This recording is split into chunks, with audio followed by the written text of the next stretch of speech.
자, 오늘은 구원은 정말 어렵다라는 제목으로 여러분들에게 말씀을 전해드리도록 하겠습니다. 여러분은 느끼시기에 요즘 세상이 어떻다고 느껴지십니까? 보니까 제 중학생이 경찰에게 폭력을 행사하고 또 미국 샌프란시스코 같은 경우가 건물 가격이 30%까지 떨어졌대요. 100만 원에 살 수 있는 건물이 이제 30만 원에 살 수 있게 된 거예요. 왜 그렇게 됐냐면은 거리에 홈리스, 거지들과 마약하는 사람들이 너무 많아져서 치안이 나빠지고 그러니까 동네 주민들이 다 이사를 가서 샌프란시스코의 건물 가격들이 전부 다 70% 정도나 떨어졌다고 합니다. 하나님 말씀대로인데 하나님 말씀대로 살면 부강하게 되고 또 복을 받고 반대로 하나님 말씀과 동떨어져 살면은 가난이 찾아오고 또 저주가 오고 또 적들로부터 침략도 오게 되는 것이죠. 요즘 한국이나 일본이나 미국이나 할 거 없이 우리가 기존에 알고 있던 사회나 문화나 가치관들이 모두가 다 무너지고 있습니다. 그런데 저는 그렇게 된데 아주 큰 원인이 있는데 교회 때문이라고 생각합니다. 교회 때문에. 교회 때문에. 요즘 태어나는 아기들이 갑자기 악해져서가 아니고요. 갑자기 악해져서가 아니고 교회가 사람들에게 올바른 기준이 되지 못하니까 또 교인들이 급감하고 또 하나님 말씀대로 도덕적이고 건전하게 살려는 사람들이 없어지다 보니까 인간의 본연의 모습인 이기주의, 탐욕, 그리고 살인, 간음 이런 본성들이 인간을 지배하게 된 것이죠. 이렇게 한국 사회가 무너지고 세계적인 문화들이 무너지는 데는 교회의 책임이 큰데 교회가 이렇게 무너지게 된 데는 아주 근본적으로 중요한 결함이 있습니다. 그게 무엇이냐면 바로 교회를 다니기만 하면 이미 구원을 받았다라고 생각하게 만든다는 것이죠. 교회를 다니기만 하면 이미 구원을 받은 것처럼 구원을 기정사실로 인정해버린다는 것입니다. 제가 참 호칭을 조심스럽게 하고 싶은데요. 목사 같지 않은 목사, 또 장로답지 않은 장로, 또 집사답지 않은 집사, 그리고 교인답지 않은 교인. 우리가 이 사람들을 대할 때 우리 형제들, 우리 자매들 이런 표현을 씀으로써 이미 구원받은 사람들인 것처럼 사실은 말하고 있기 때문에 그들은 자신들이 구원받지 못했다라는 사실을 인식하는 것이 불가능해 가깝습니다. 구원을 받지 못했기 때문에 생각의 변화가 일어나지를 못하고 생각의 변화가 일어나지 못하니까 감정의 변화가 일어나지 못해요. 그리고 생각과 감정이 변화되지 못했기 때문에 인생의 변화가 일어나지 못합니다. 사람들은요, 고통을 받죠. 구원받은 척 하는 거예요. 변화가 안 일어났는데도 불구하고. 문자 그대로 변화입니다. 내가 다른 사람이 되어 있는 것이거든요. 다른 사람이 되어 보이는 것이 아니고 다른 사람이 되어 있는 것입니다. 그런데 그런 변화가 일어나지 못했는데도 불구하고 변화된 것처럼 보여지기 때문에 위선에 더해지고 사람들은 교회의 도덕성에 대해서 의심을 제기하죠. 그럼 구원이 교회를 다니기만 하면 기정사실인가? 하나님 말씀을 가지고 분명히 이야기를 하자면 성경은 분명히 구원받는 것이 어렵다라고 이야기하고 있습니다. 여러분들 모두가 우리 모두가요. 각자가 죽고 나면 천국 갈 거라고 생각을 하지만 대부분의 사람들의 경우 그것은 착각일 뿐이지 또 개인의 희망사항일 뿐이지 사실은 진실이 아닙니다. 성경 몇 군데를 보도록 하겠습니다. 요한계시록 1장 7절입니다. 볼지어다 그가 구름 타고 오시리라. 각 사람의 눈이 그를 보겠고 그를 찌른 자들도 볼 것이요 땅에 있는 모든 족속이 그로 말미암아 애곡하리니 그러하리라. 아멘. 이 본문에서 많은 사람들이 주님을 영접하게 될 거라고 합니까? 아니면 많은 사람들이 주님 때문에 애곡하게 될 거라고 합니까? 사실 많은 사람이라고 나와 있지 않네요. 모든 족속이라고 되어 있네요. 모든 사람들이 전 인류가 예수님의 재림 때문에 애곡하게 될 것이다. 예수님의 재림 때문에 애곡하게 될 것이다. 누가복음 18장 8절입니다. 18장 8절입니다. 자, 내가 너에게 이르노니 속히 그 원한을 풀어주시리라. 그러나 인자가 올 때에 세상에서 믿음을 보겠느냐? 여러분들에게 알려드렸죠? 보겠느냐라는 단어는 무슨 뜻이죠? 결코 볼 수 없다. 보지 못할 것이다 라는 의미죠. 강한 부정이 이제 질문이에요. 질문화법입니다. 인자가 올 때에 믿음을 보겠느냐 아니면은 보지 못하겠느냐? 보지 못할 것이라는 이야기죠. 얼마나 없으면 예수님께서 보겠느냐라고 물어보셨겠어요. 얼마나 없으면. 자, 마태복음 7장 22절 말씀입니다.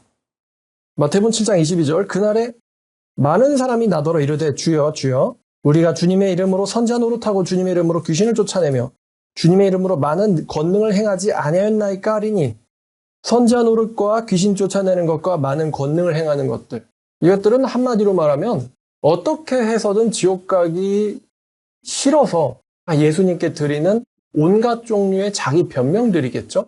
온갖 종류의 자기 변명. 제가 얼마나 착하게 살았는지, 얼마나 교회를 열심히 나왔는지, 제가 성경을 몇 독을 했는지, 내가 교회에서 직분이 장로고 목사이고 내가 어떤 직분을 다했는지, 우리 가족이 몇 대째 기독교인인데 내가 선교비를 얼마나 냈는데 단기 선교를 얼마나 많이 갔다 왔는데 예수님께 드릴 수 있는 내어놓을 수 있는 온갖 종류의 변명들이죠. 선지자 노릇, 귀신 쫓아내고 많은 권능을 행하지 않았습니까? 근데 예수님께서 이 사람들에게 많은 사람이 나에게 애통하게 될 것이다. 변명하게 될 것이다. 제 말이 아니라 예수님의 말입니다. 많은 사람들, 모든 족속들이 믿음을 보겠느냐? 모든 족속들이 믿음을 보겠느냐? 그날에 많은 사람이 나에게 이르되 분명 성경은 구원받는 게 어렵다라고 이야기하고 있어요. 구원받는 게 쉽다면은 모든 족속들이 나를 영접하게 될 것이고 기뻐하게 될 것이다. 그때 내가 믿음 없는 사람을 보겠느냐? 아니면은 그때 아주 극소수의 사람만이 나에게 이르되 분명 이렇게 적혀 있었을 것입니다. 그러나 성경의 뉘앙스는 거의 없다시피 하다는 것이죠. 그리고 문제는 우리가 그거는 내가 아니지 라고 생각하고 있다는 거예요. 예수님은 모든 사람들이라고 이야기하고 있는데 우리들은요. 그것은 나는 아니야. 이렇게 말하고 있다는 것이죠. 에이 설마 죽으면 지옥은 가겠어? 근데 천국 가는 것이 정말로 어려운 이유가 무엇일까? 교회에서는 쉽다 배웠단 말이에요. 이런 말 많이 들었죠? 믿음만 있으면. 근데 천국 가는 것이 정말 어려운 이유는 믿음을 갖는 것이 어렵기 때문입니다. 믿음을 갖는 것이 정말로 어렵기 때문입니다. 성경에 따르면 천국은 오직 믿음으로만 갑니다. 그런데 그 천국에 가는 그 믿음을 갖는 것이 정말로 어렵습니다. 제가 같은 인간으로서 여러분들에게 말하는 거예요. 정말로 어렵다는 것이죠. 믿음을 갖기 어려운 이유는 겁과 두려움 때문입니다. 겁과 두려움, 이게 사람이 믿음을 갖지 못하게 만듭니다. 사람들마다 끔찍한 상황을 가정하죠. 가난해져서 비참하게 될 것에 대한 두려움, 또 가난해져서 제대로 된 치료를 받지 못해서 아프고 건강을 잃게 될 것에 대한 두려움, 또 아무도 나를 의지하거나 나를 필요로 하지 않게 될까봐, 아무도 나를 찾지 않게 될까봐 홀로 되고 외톨이가 되는 것에 대한 두려움, 이런 두려움들이 인간을 사로잡고 있고 인간은 참된 믿음을 갖기보다는 탐욕을 추구할 수밖에 없게 만드는 이 내면의 두려움을 갖고 있습니다. 우리의 믿음이 성경이 이야기하고 있는 믿음과 얼마나 동떨어져 있을까요? 예를 들어서 예수님께서 우리를 위해서 십자가를 지시고 못 박히셨다 라는 사실을 한번 자세히 상고해 보았으면 좋겠습니다. 마태복음 26장을 보면 예수님의 십자가의 순환이 잘 나옵니다. 마태복음 26장 66절부터 보겠습니다. 너희 생각은 어떠하냐? 대답하여 이르되 그는 사형에 해당하니라 하고 이에 예수의 얼굴에 침 뱉으며 주먹으로 치고 어떤 사람들은 손바닥으로 때리며 이르되 그리스도야 우리에게 선지자 노릇을 하라. 너를 친 자가 누구냐 하더라. 만약에 한번 이렇게 생각해 보도록 하죠. 인류의 구원을 위해서 여러분들이라고 하면 이제 복수가 되기 때문에 사실은 이제 당신이라고 해야 돼요. 당신이 예수님처럼 고난을 자원해서 받아야 된다라고 가정해 봅시다. 자원해서 예수님처럼 고난을 받아야 된다.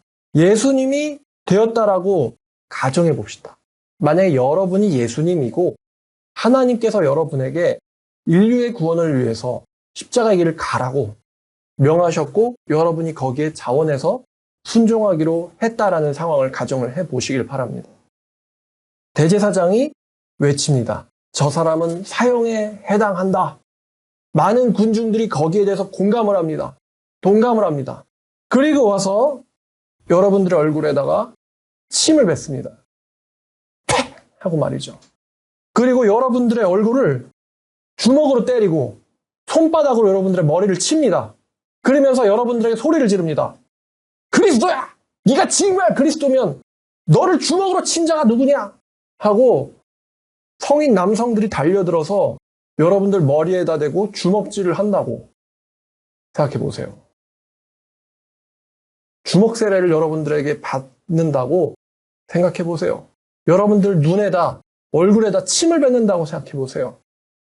자, 그 다음 말씀 27장 25절부터 35절까지 읽어보겠습니다. 백성들이 다 대답하여 이르되 그 피를 우리와 우리 자손에게 돌릴지어다 하거늘 이에 바라바는 그들에게 놓아주고 예수는 채찍질하고 십자가에 못 박히게 넘겨주니라. 이에 총독의 군병들이 예수를 데리고 관정으로 들어가서 온 군대를 그에게 모으고 그의 옷을 벗기고 홍포를 입히며 가시관을 엮어 그 머리에 씌우고 갈대를 그 오른손에 들리고 그 앞에서 무릎을 꿇고 희롱하여 이르되 유대인의 왕이여 평안할지어다 하며 그에게 침 뱉고 갈대를 빼앗아 그의 머리를 치더라. 희롱을 다한 후 홍포를 벗기고 도로 그의 옷을 입혀 십자가에 못 박으려고 끌고 나가니라.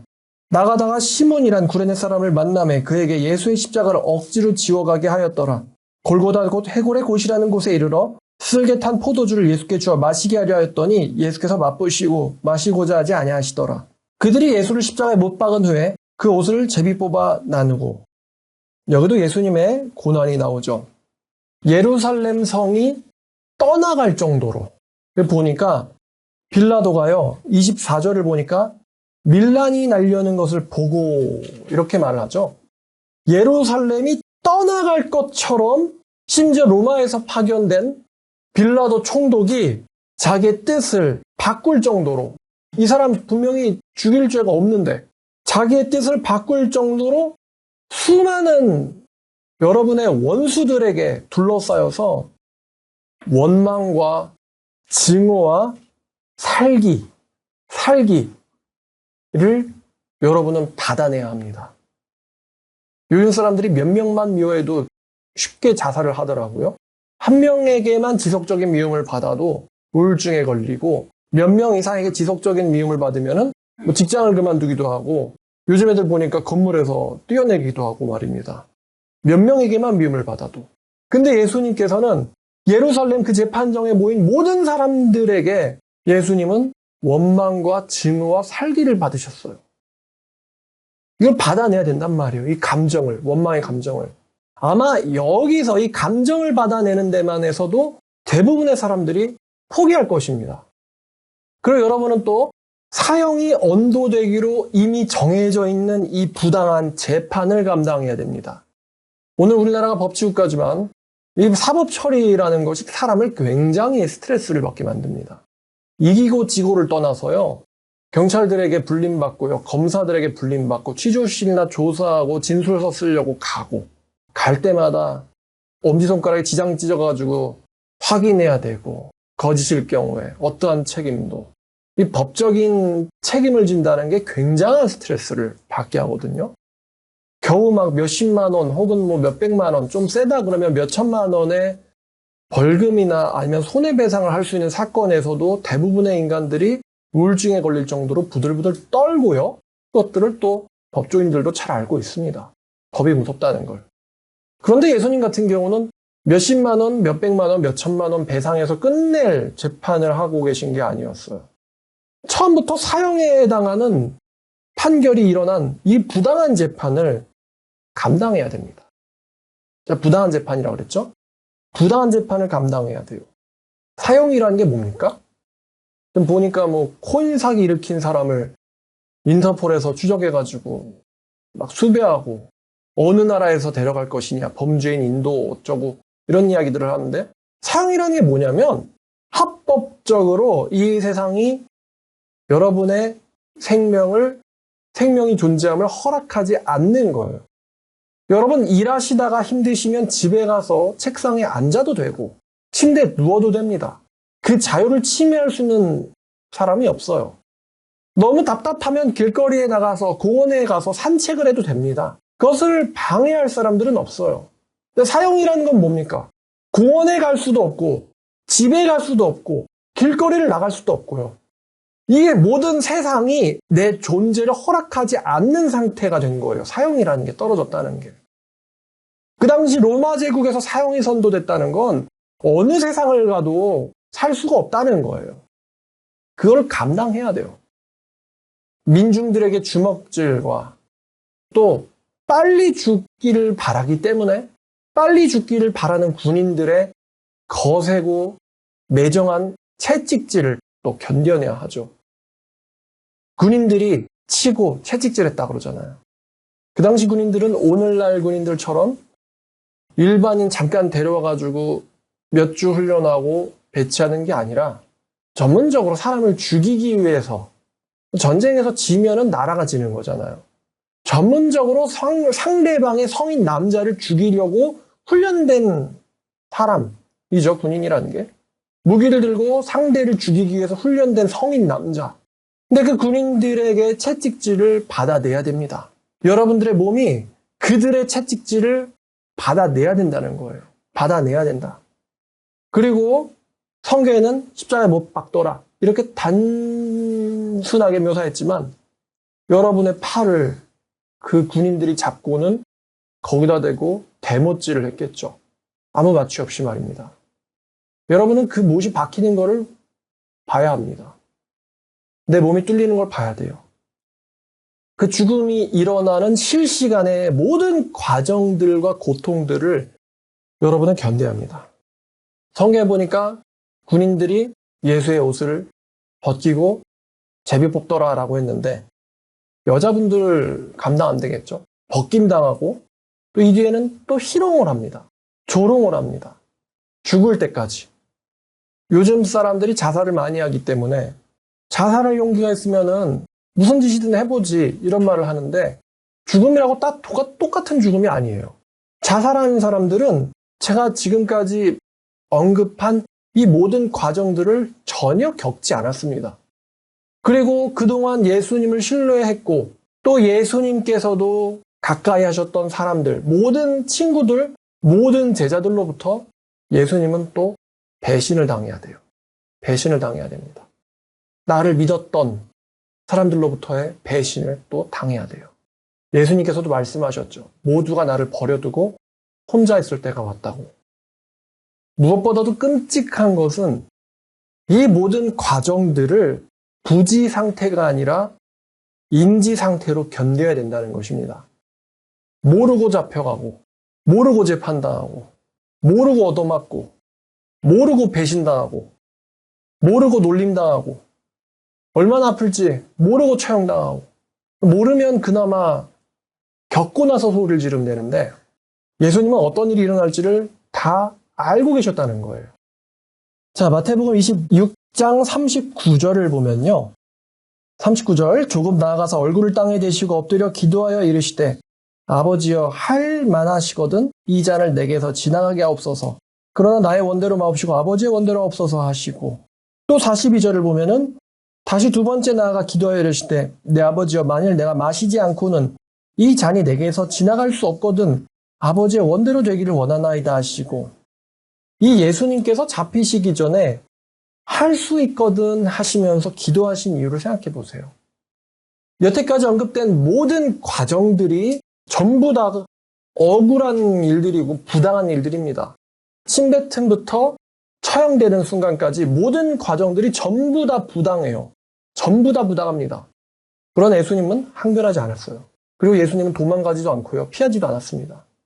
여러분 같으면은 감당할 수 있겠습니까? 아마요, 침 뱉고 주먹으로 치는 거기서부터 이제 다 하나님 안 할래요. 그죠? 하나님 안 할래요. 백성들이 와서 소리 지르면서 사형에 처하소서, 사형에 처하소서. 어떤 법진 근거도 없는데 저 율법을 모르고 그러는 빌라도조차도 이거 죽일 죄가 아닌데 저 민중들이 선동당해가지고 사형에 처하소서, 사형에 처하소서라고 온갖 살기와 증오심을 예수에게 보낸다고 했잖아요. 살기에 찬. 거기서 또 하나님 나 못해요. 제가 왜 이런 일을 당해야 돼요? 하나님 저 못할 거예요. 못하겠습니다. 아버지 저 여기서 도망갈게요. 전 여기까지예요. 3년 동안 제자들을 저 바보들을 가르쳐 왔는데 이런 일은 도저히 감당이 안 됩니다. 저 못하겠어요. 예수님의 이 감정들이 어떨까요? 분노도 있었겠죠. 당연히 억울했을 것입니다. 또 우울했을 거예요. 좌절을 겪으셨을 거고요. 굉장히 마음이 고통스러웠을 겁니다. 또 마음속에 큰 상처를 받으셨겠죠. 아니 사랑하는 사람 한 명이 배신을 해도 마음이 막 심장이 슬라이스로 썰려나가는 것처럼 아프잖아요. 그리고 또 절망까지. 또 모든 인간이 예수님을 배신하고 버리는 이 예수께서 느끼신 좌절은 우리가 여태까지 살면서 느낄 수 있는 좌절, 우리가 느끼는 좌절이랑은 차원이 다릅니다. 차원이 달라요. 여러분들은 너무 힘들 때 말입니다. 그래도 찾을 사람 한두 명 있지 않을까요? 직장에서 억울한 일 당했어요. 집에 가면 엄마 아빠 있잖아요. 학교 폭력을 당했어요. 그래도 친구 한둘은 있지 않나요? 군대에서 상급자에게 억울한 폭행을 당했어요. 대학에서 억울한 일을 당했어요. 직장에서 억울한 일을 당했어요. 그래도 여러분들은 하소연할 일이 있잖아요. 특히 믿는다는 여러분들은 어떠한 일을 당해도 하나님만큼은 여러분 편일 거라고 마음속에 생각하지 않습니까? 근데 마태복음 27장 46절을 보면 제9시쯤에 예수께서 크게 소리질러 이르시되 엘리 엘리 라마 사막다니 하시니 이는 곧 나의 하나님 나의 하나님 어찌하여 나를 버리셨나이까 하는 뜻이라. 심지어 예수님은 하나님한테조차도 버림을 받았어요. 하나님에게조차 버림받았단 말이에요. 제가 성경을 여태까지 역사서 예언서를 강해해 오면서 아무리 악한 사람일지라 할지라도 말입니다. 북이스라엘의 악한 왕이든 남유다의 악한 왕이든 북이스라엘의 거짓 선지자든 남유다의 거짓 선지자든 아무리 악한 사람이라도요. 하나님께서 진심으로 증오하고 원망한 사람은 없어요. 아무리 나빠도 말입니다. 하나님께서 돌아오기를 원하십니다. 에스겔은 나와 있지만 내가 그 악인이 죽는 걸 기뻐하겠느냐? 그가 돌이켜서 사는 것을 기뻐하겠느냐라고 물어보세요. 나는 악인의 죽음을 기뻐하지 아니하노니 너희는 돌이켜서 살지니라. 하나님을 원망하는 사람들, 하나님을 경멸하는 사람들조차도요. 하나님께서는 신이시기 때문에 그 사람이 회개해서 살기를 원하세요. 근데 예수님은요. 그 하나님에게서조차 외면과 버리심을 당했어요. 세상에서도 존재 허락되지 않고 하늘 아버지한테조차도 외면을 당했어요. 왜 나를 버리셨습니까? 이 모든 과정을 감당하시고 구원의 길을 여신 거예요, 예수님은. 제가 여러분에게 드린 이야기들은 여러분들이 모르는 이야기들은 아닐 겁니다. 그런데 우리가 예수님의 인생과 예수님의 이 순환을 안다고 말하는 것 치고는 말입니다. 우리를 위해서 예수님께서 감당하시고 우리를 위해서 부어주신 예수님의 희생과 비교해 봤을 때 예수님의 희생과 비교해 봤을 때 우리가 예수님께 드리고자 하는 믿음이라는 건 너무나도 초라하고 연약합니다. 예수님이 주먹 세례와 채찍질을 몇 번을 당했겠어요. 근데 우리는 예수님을 위해서 우리가 예수님께 드린다라고 하는 하나님께 바친다라고 하는 우리의 믿음이라는 거는 이거는 솔직히 말해서 믿음이라고 부르기에도 어려운 만약에 형태를 가지고 볼 수 있다면은 이건 제대로 된 형태를 형성하지도 못하고 이 믿음의 강도나 질감이나 크기나 모습이나 어떤 모양에 있어서도 성경이 말하고 있는 믿음과는 상상조차 할 수 없을 정도로 질이 떨어져 있는 모습일 겁니다. 만약에 우리의 믿음이 있다면 그 믿음이라고 불리는 것이 현실에서 얼마나 맥없이 무너지는지 여러분들 잘 알 겁니다. 여러분들에게 사방에서 스며들어 오는 죄악의 유혹 앞에서 죄악의 유혹 앞에서, 또 예배 시간이 다가오고 있는데 현관문 앞에서, 현관문까지 가면은 그나마 다행이고, 저한테 뭐 톡 하나 보내봐요. 목사님 현관문까지는 나왔는데 못 오겠네요. 너무 늦었어요. 결단하는 게. 그래도 외출하려고 옷이라도 이렇게 주워 입고 목사님 못 가겠습니다. 과연 내가 엄마가 없어도 교회를 다닐까? 엄마가 없어도 아빠가 없어도 내가 교회를 나올까? 내가 아내가 없어도 내가 이 순간 이 자리에 혼자서 여기까지 올 수 있을까? 남편이 없어도 여기까지 올 수 있을까? 그러니까 주변에 어떤 사람들이 강요하니까, 혹은 사람들을 만나야 되니까, 이런 이유들을 배제하고 순수하게 믿음 때문에 여기까지 와서 앉아있는 것조차, 예배 시간 다가올 때 집에서 나서려고 할 때 믿음이라는 거. 심지어는 이 예배의 영상 예배 링크를 누르기 전까지, 이 영상 예배의 링크를 눌러야 한다는 이 부담감, 영상 예배 링크를 눌러야 한다라는 이 부담감, 영상 예배는 드려야 되는데 라는 것을 느끼는 이 부담감 앞에서 그 믿음이라는 게 얼마나 속절없이 무너져 내리는지. 제가 진짜 궁금한데요. 왜들 못 오고 못 본대요? 나 정말 궁금하단 말이에요. 왜 오는 것도 못하고, 왜 보는 것도 못하는 거예요? 마음이 있는 거야, 없는 거야? 솔직히 말해서 마음이 있는 거야, 없는 거야? 근데 왜 안 오는 거예요? 왜 링크도 못 들어오는 거예요? 혹시 뭐 요금제도 다 걸렸나요? 와이파이 전파도 못 가는 곳에 살고 있습니까? 만약에 제가 여러분 시골에 개척했으면 어떡하셨을 뻔했어요? 이단 문제 때문에 찾아오신 분들도 있을 텐데, 찾아는 가야죠. 전지구 어디에 있든. 저더러 뭐 미국으로 오라는 사람도 있었어요. 그럼 반대로 자기가 오지 좀 그래. 왜 오는 것도 안 되는 거야? 왜 링크도 안 누르는데? 이거를 제가 어떻게 받아들여야 돼요? 믿음이 없어서, 믿음이 가짜니까 라는 이유 말고 제가 어떻게 받아들여야 돼요? 제가 옛날에 학창시절 때요, 음악 듣고 싶으면은 수업 시간에 그때도 mp3 플레이어라는 게 있었어요. 겨우 한 두 곡에서 뭐 많으면 8곡 정도가 들어갔거든요. 8곡 들어가면 이제 꽉 찼어요, 용량이. 근데 그 8곡밖에 안 들어가는 mp3를 가져와가지고 거기다가 이제 이어폰 줄을 낀 다음에 mp3 플레이어 가슴에 주머니에 넣고 줄을 이렇게 손에다가 이렇게 팔에다 빼가지고 선생 안 보이게 턱 깨고 음악을 들었단 말이에요, 수업 시간에. 아무도 몰라요, 이러면은. 어떻게 알겠어, 이러고 있는데. 사람이 마음 먹고 하고 싶기만 하면은 무슨 짓도 합니다. 무슨 짓도 해요. 근데 왜 대놓고 예배 링크 누르는 것도 안 되는 거지? 그걸 제가 어떻게 이해해야 되냐는 거예요.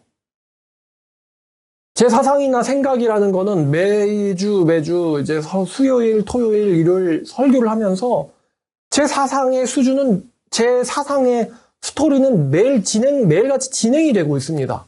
유튜브에 올라간 영상이 좀 기니까 반으로 잘라서 늘어난 것도 있긴 있는데 개수가 뭐 거의 1000개쯤 됐더라고요. 그거를 다 봐야지 이제 택주라는 사람이 어떤 사상을 갖고 있는지를 알 수 있겠죠. 제가 웬만하면 똑같은 설교 2번은 안 하려고 하거든요.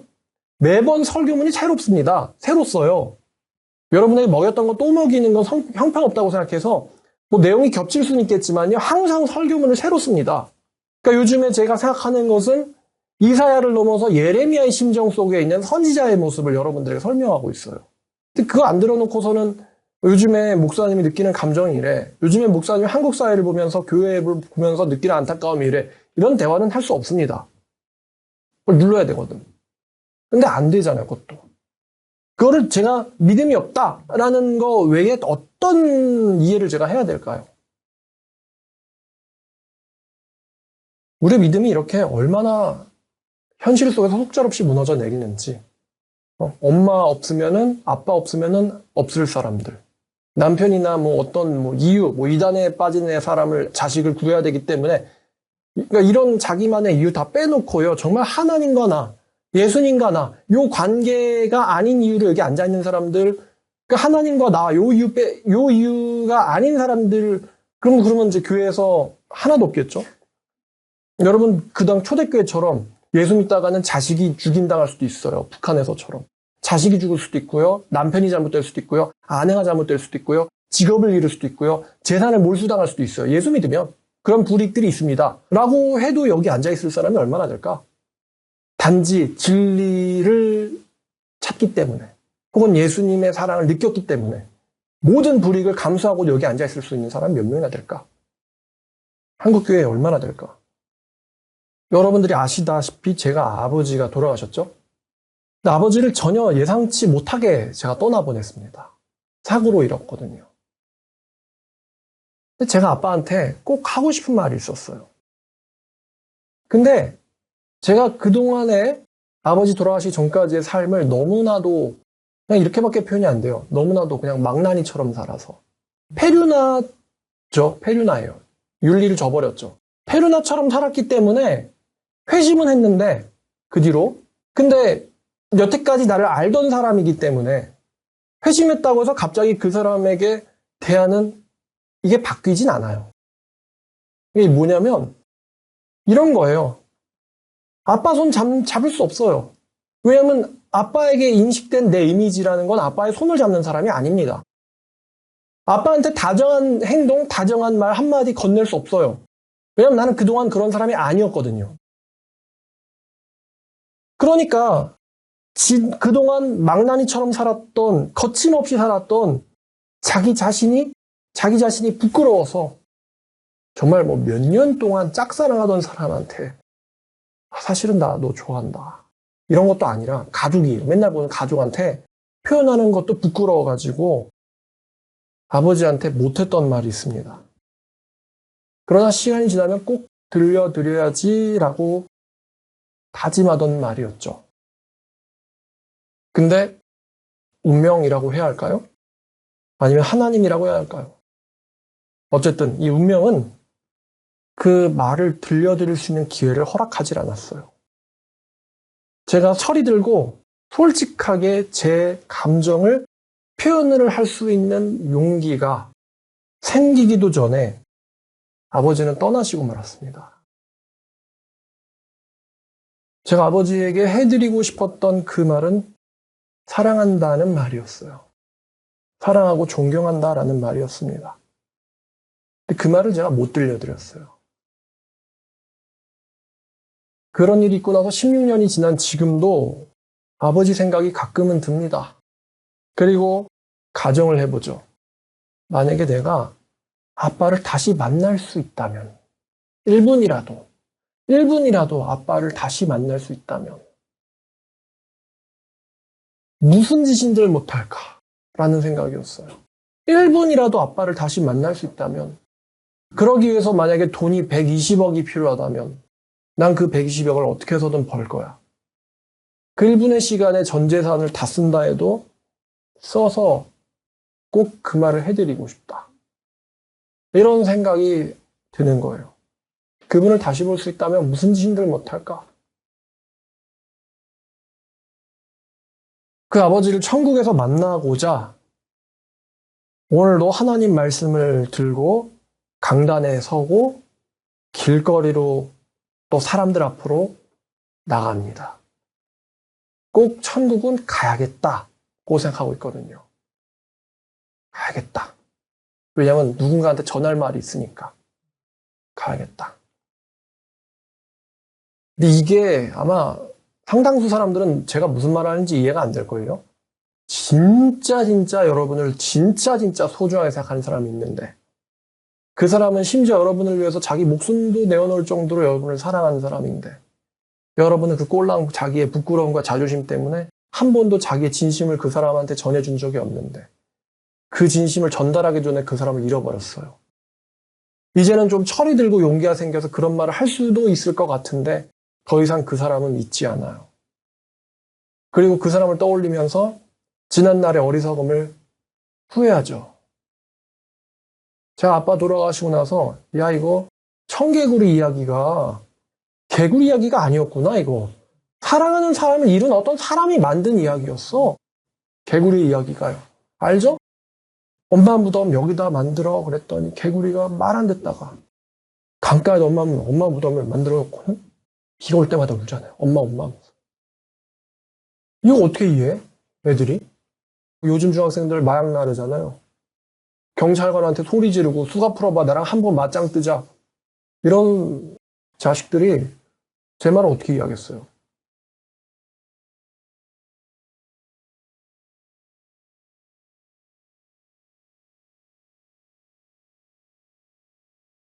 청소하랬더니만 애새끼가 엄마한테 칼을 찔렀어. 욕을 하면 안 되니까 목사라서. 엄마가 청소하라 그랬더니 애새끼가 엄마한테 칼질을 했어. 그리고 집을 나갔어. 피 흘리는 엄마를 내버려 두거든. 엄마가 자기가 죽을 것 같으니까 119에 신고한 거예요. 112가 아니야. 119야. 그리고서 구급대원이 오니까 한다는 말이 내가 넘어져서 칼에 찔렸대. 구급대원이 보면 알겠죠. 이게 넘어져서 찔린 상처인지 칼에 의해서 남에 의해서 찔린 상처인지 알 거 아니야. 칼질 당한 거거든. 근데 엄마가 애가 잘못될까봐 자기가 넘어져서 칼에 찔렸다고. 저번 주에 나왔던 뉴스인가? 근데 그런 애가 제 말을 어떻게 이야기했냐고요. 못하지. 이 세상에 어떤 사람이 청소하라고 하는데 칼을 질하는 자기 자신을 사랑해 줄까? 그 엄마 말고.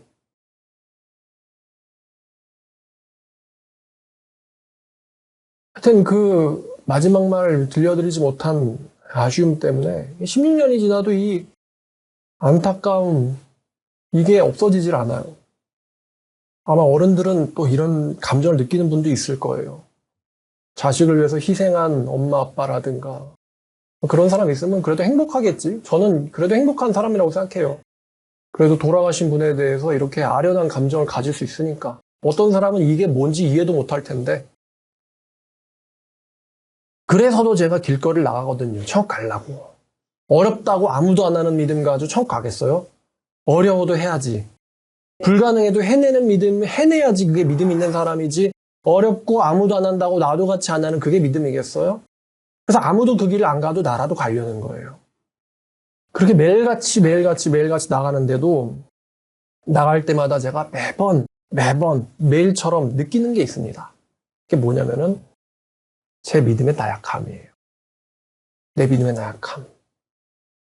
나갈 때마다 저는 어떤 벽 앞에 서 있는 느낌을 받아요. 나갈 때마다 한계에 부딪힙니다.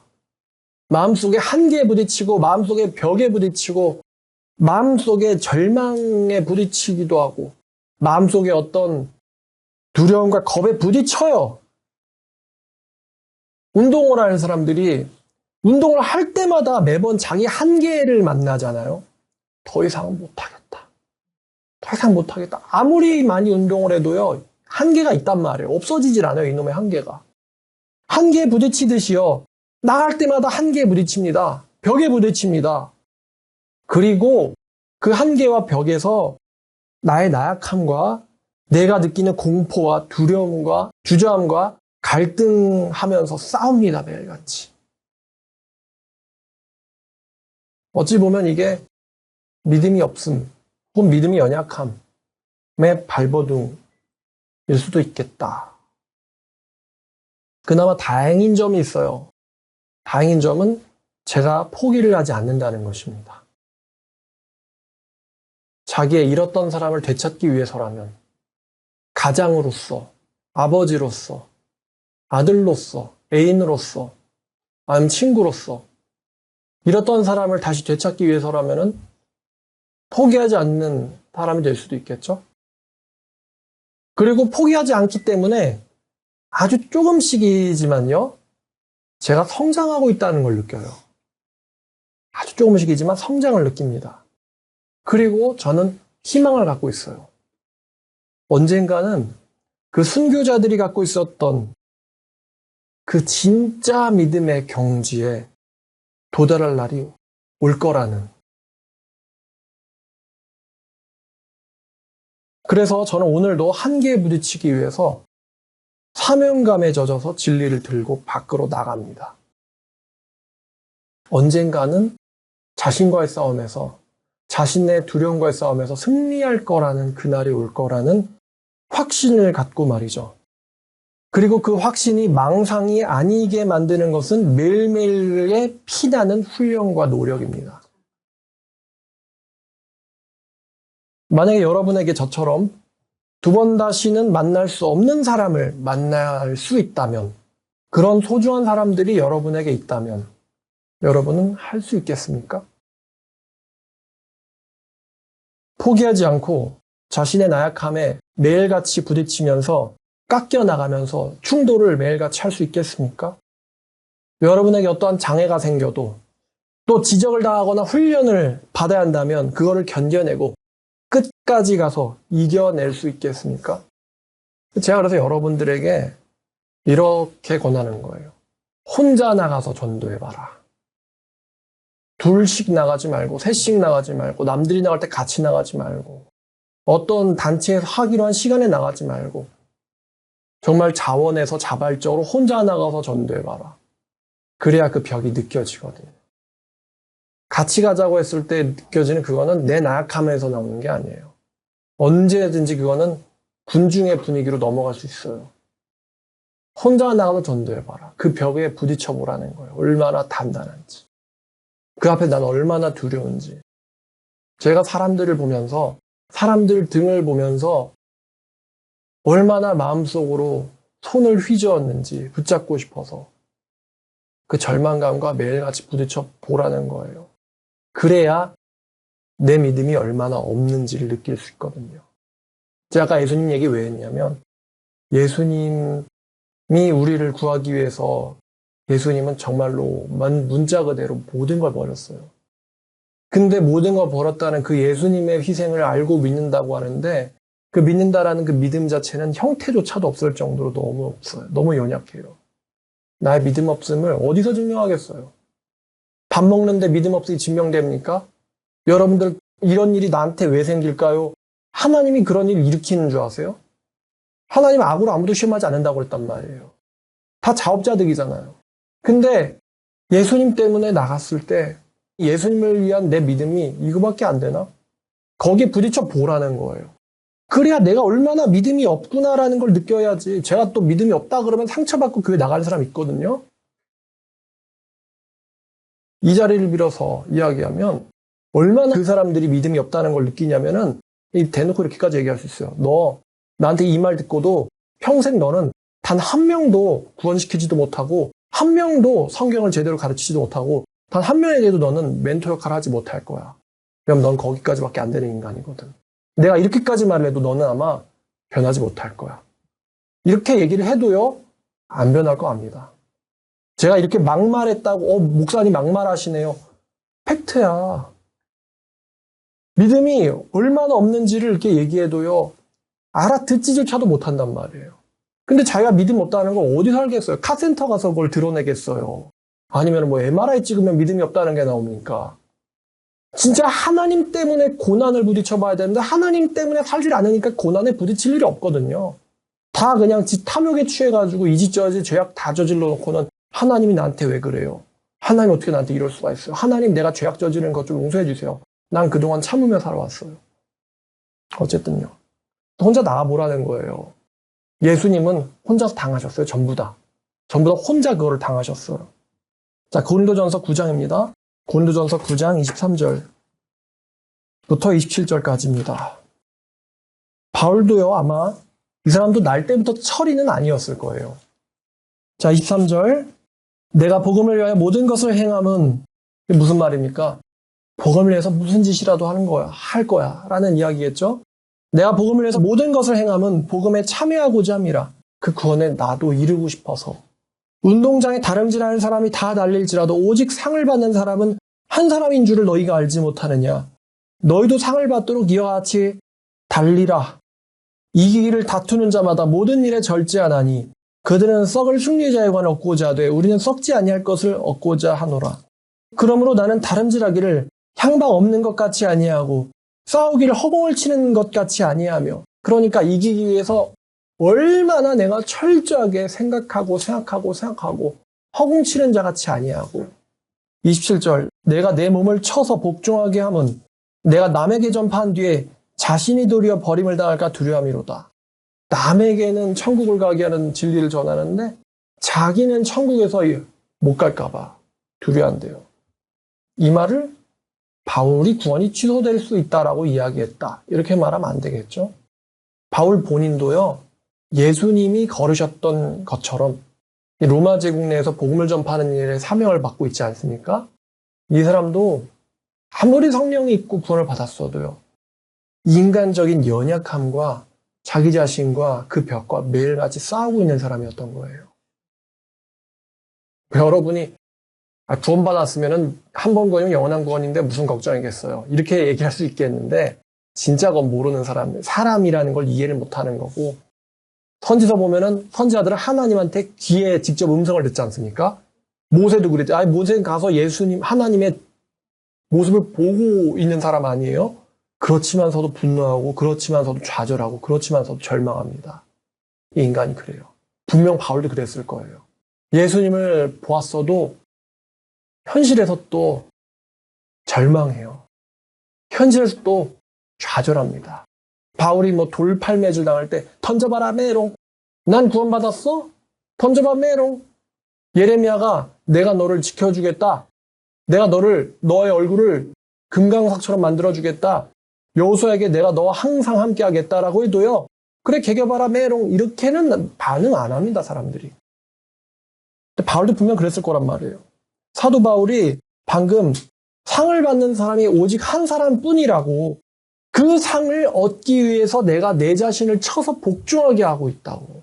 자기를 공격해가지고 자기를 공격해서 자기가 복종하게 할 수 있다면 자기가 자기를 공격하는 거예요. 그 바울의 말이 자기를 공격하는 상을 얻기 위해서 모든 일을 행하고 절제하고 참는 이유는 그 상을 이 말이 이해가 되십니까? 15장 31절을 보면 형제들아 내가 주 예수 그리스도 우리 주 안에서 가진 바 너에 대한 나의 자랑을 두고 단언하노니 나는 날마다 죽노라. 날마다 죽노라. 사도 바울은 그 죽음 같은 과정을 매일매일 겪었대요. 내가 죽음에 넘겨지는 그 결단을 죽음에 넘겨질 것 같은 결단을 매일매일 하고 있대요. 날마다 나는 죽노라 라는 바울의 말에 여러분은 도달할 수 있겠습니까? 예배 링크조차도 못 누르는데 안 누르는 건가? 못 누르는 건가?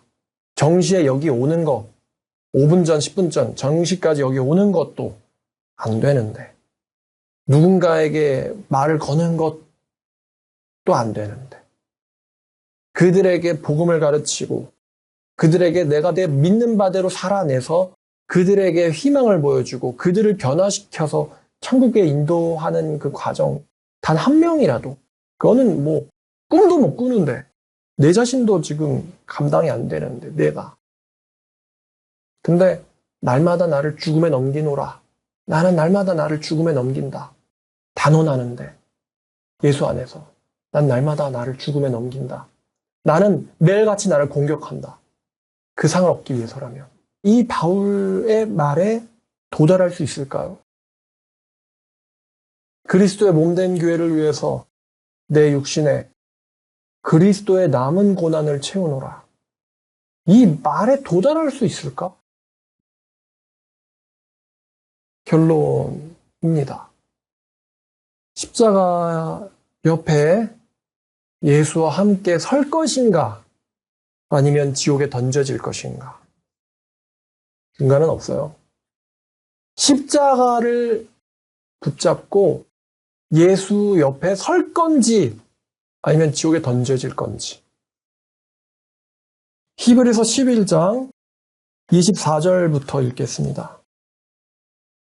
믿음으로 모세는 장성하여 바로의 공주의 아들이라 칭함받기를 거절하고 다들 요즘 재벌 2세 되고 싶어가지고 뭐라더라 돈 많은 남편이랑 결혼하고 싶다거나 재벌 2세였으면 좋겠다. 근데 모세는 운 좋게도 여러분 그런 생각하잖아요. 태어났는데 엄마 아빠가 재벌이야. 그렇잖아요. 그래서 강남 가면 자주 보이는데 몇 억짜리 차를 그냥 아무렇지도 않게 타고 다녀요. 부가티라는 차가 있는데 타이어 가격만 2억이고 엔진오일 가는데 뭐 수천만 원 들고, 엔진오일 갈고 뭐 차량 수리를 하려면은 프랑스에 있는 그 엔지니어를 데리고 와야 된대요. 여기에는 없으니까. 데리고 오는데 그 비행기 값을 내가 내야 되고 호텔비 내가 내야 되고. 그러니까 공임이라는 게 그런 거예요. 기술자들의 비행기 값이랑 호텔비. 그러니까 일반인은 줘도 못하는 차죠. 문자 그대로. 줘도 못하는 차. 한 일주일 한 달 끌면은 파산이에요. 근데 그런 거 타고 다니는 사람들이 있단 말이죠. 세상에는. 돈이 워낙 많아가지고. 그런 사람 극소수겠죠. 정말. 태어나봤더니만 아빠가 빌 게이츠야. 태어나봤더니만 엄마가 막 헐리우드 스타예요. 근데 모세는 파라오의 공주의 아들이라 칭함받기를 거절했대요. 믿음 때문에. 그리고 대신 하나님의 백성과 함께 고난받기를 잠시 죄악의 낙을 누리는 것보다 더 좋아했대요. 그리스도를 위하여 받는 수모를 애굽의 모든 보화보다 더 큰 재물로 여겼으니 이는 그가 상주심을 바라봄이라. 그러니까 비참하게 전도하고 살래, 아니면 재벌 아들로 살래를 선택할 수 있다면 또 몇 명이 남을까?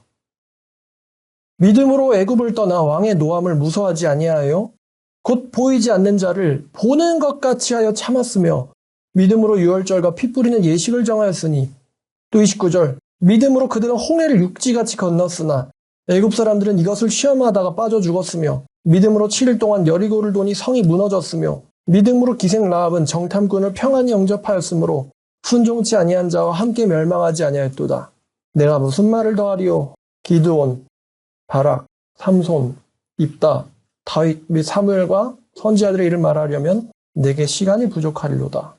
그들은 믿음으로 나라들을 이기기도 하며 의를 행하기도 하며 약속을 받기도 하며 사자들의 입을 막기도 하며 불의 세력을 멸하기도 하며 칼날을 피하기도 하며 연약한 가운데서 강하게 되기도 하며 전쟁에서 용감하게 되어 이방 사람들의 진을 물리치기도 하고, 여자들은 자기의 죽은 자들을 부활로 받아들이기도 하며, 또 어떤 이들은 더 좋은 부활을 얻고자 심한 고문을 받되 구차하게 풀려나기를 원치 아니하였으며, 또 어떤 이들은 조롱과 채찍질 뿐 아니라 결박과 옥에 갇히는 시련도 받았으며 돌로 치는 것과 톱으로 켜짐을 당하는 것과 시험당하고 칼로 죽임을 당하고 양과 염소의 가죽을 입고 유리하여 궁핍과 환난과 학대를 받았으니 이런 사람들은 세상이 감당하지 못하느니라. 그들은 광야와 산과 동굴과 토굴에 유리하였느니라. 요즘 여자애들은 좀 벌레 하나만 봐도 소리를 지르는데 이 사람들은 믿음 때문에 동굴에 살았대요. 뭐 기어다녔겠지? 이런 사람들과 같이 나란히 설 겁니까? 아니면 불못에 던져질 겁니까? 둘 중에 하나겠죠? 예수님이나 바울이나 이런 사람들과 어깨를 나란히 하고 그들 옆에 설 건지, 아니면 지옥에 던져질 건지. 선택은 여러분들에게 달려 있습니다. 나이 먹는다고 해서 자동으로 믿음이 강해지고 변화되는 것이 아닙니다. 요즘 젊은 애들이 문제라고 하는데요. 요즘 젊은 애들이 또 틀이라고 부르는 노인들이 있죠. 상식은 결여된 아주 몰상식한 노인들을 말하는 거죠. 뉴스 보니까 탑골공원에 환경미원들이 똥을 치우느라 고생이래요. 사람 똥. 탑골공원에 온 노인들이 싼 똥을 치우느라 고생이래요. 노인들이 말하는 게 공중화장실 가는 게 귀찮대요. 그러니까 여러분 탑골공원 근처 갈 때 인분 안 밟게 조심하세요.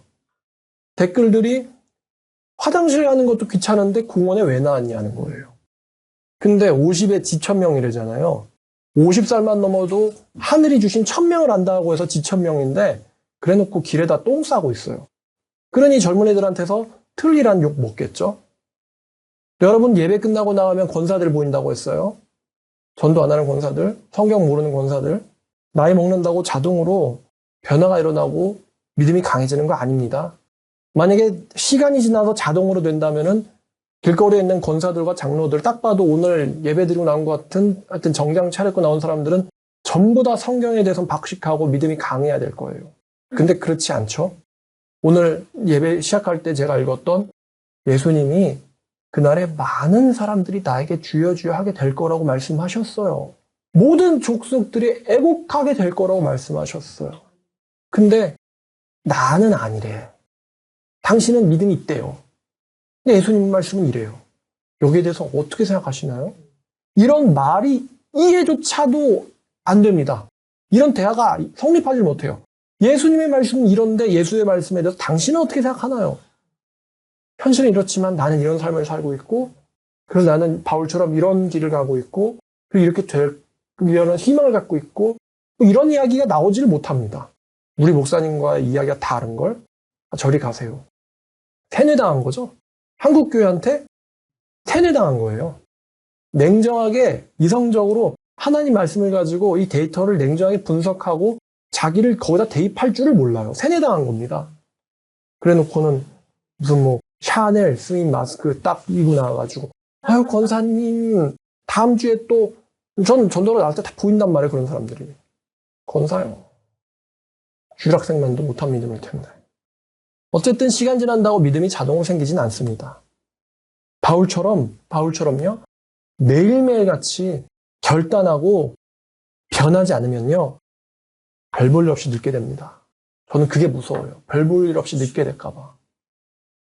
꿈에 그리던 아빠 만나서 하고 싶은 말 전달하는 건 고사하고 별 볼 일 없이 늙게 될까 봐. 죽을 때 정말 미련이 없었다. 이렇게 죽고 싶은데 별 볼 일 없게 죽을까 봐 그게 걱정돼요. 무서워요. 여러분, 기회는 무한하지 않습니다. 하나님이 언젠간 이 세상을 심판할 겁니다. 교회가 망가지고 사회가 무너지면요, 심판밖에 남아있질 않아요. 모두가 다 느끼듯이, 이 망가진 윤리와 사회의 문화는 전쟁 말고는 치료할 방법이 없다. 너무 무너져 버려서 이제 훈계도 먹히지 않고 감옥 보낸다 그래도 겁먹지 않잖아요. 답이 없구나, 정말. 하나님의 심판밖에 기다리고 있지 못해요, 우리가. 조금 옆에 저희 우크라이나 폭발이 일어나가지고 미사일 떨어져서 내 아들이 죽었어요. 딸이 죽었어요. 남편이 죽었어요. 부모가 죽었어요. 자식이 죽었어요. 이런 사람이 한둘이겠습니까? 집이 부서졌어요. 그런 사람들만 모여서 살고 있는 나라겠죠, 지금? 우린 지금 이렇게 편안하게 앉아서 설교 듣고 있는데 기회가 무한하지 않다는 거예요. 결단할 수 있을 때 결단해야 하고 여러분들의 나이와 여러분들의 건강으로 할 수 있는 일이 있을 때 나가서 해야 합니다. 시간이 얼마 남지 않았다는 거예요. 성도 여러분 모두가 다 우리의 믿음 없음에 부딪히면서 바울처럼 매일 나를 죽노라. 한 사람만 상을 얻는 걸 알지 못하느냐. 매일 내가 나를 쳐서 복종하게 하는 그러한 길에 저와 여러분 모두가 다 올라서 있기를 바랍니다. 기도하겠습니다. 하나님 아버지, 구원은 정말로 어렵다라는 제목으로 말씀 나눴습니다. 아버지께서 인간을 구원하기 위해서 계획하신 일들, 또 우리를 구원하기 위해서 예수님께서 걸어오셨던 길들, 그러나 그런 일들에도 불구하고 아픈 거 싫고 귀찮은 거 싫다고 또 냉정한 이야기 듣기 싫다고 예배에 오지 않고 링크를 누르지도 못하고 전도는 엄두도 못 나고 매일매일 그냥 목적 없이 나만을 위해서 살고 있는 이 연약한 내 모습과 사도 바울의 모습을 또 비교해 보면서 정말 주님이 가신 그 길이 얼마나 사실은 어려운 길이었는지를 생각해 보았습니다. 주님, 우리를 각성시켜 주시기를 원합니다. 아버지 말씀대로 살 수 있기를 원합니다. 아버지께 쓰임받는 사람이 될 수 있도록 변하기를 원합니다. 한 명이라도 구원시킬 수 있는 사람 되기를 원합니다. 사도 바울과 같이 설 수 있는 사람 되기를 원합니다. 하나님 아버지, 저희를 연단시켜 주시옵소서. 이 불같은 시험 가운데서도 하나님께 감사드릴 수 있는 믿음을 허락해 주시옵소서. 이 자유로운 대한민국에서 하나님의 일을 하면서 생을 마칠 수 있는 이 용기와 각오가 서기를 원합니다. 이 세속화의 물결 가운데서 나는 그렇지 않겠노라 하며 주님을 붙잡는 사람들 되게 하여 주시옵소서. 예수님 이름으로 기도드렸습니다.